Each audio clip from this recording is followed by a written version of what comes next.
Toute sa vie, Gisèle Halimi a porté la parole des femmes devant les tribunaux.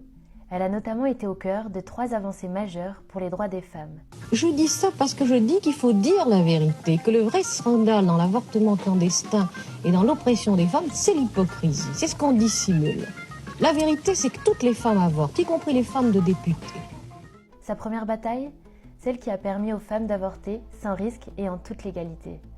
En 1972 se tient le procès d'une jeune fille mineure accusée d'avoir avorté après avoir subi un viol.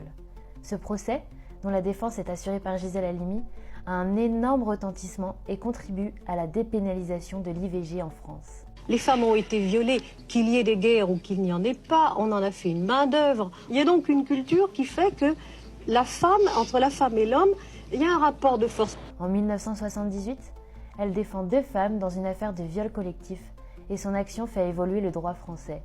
Le viol est enfin reconnu comme un crime en France en 1980.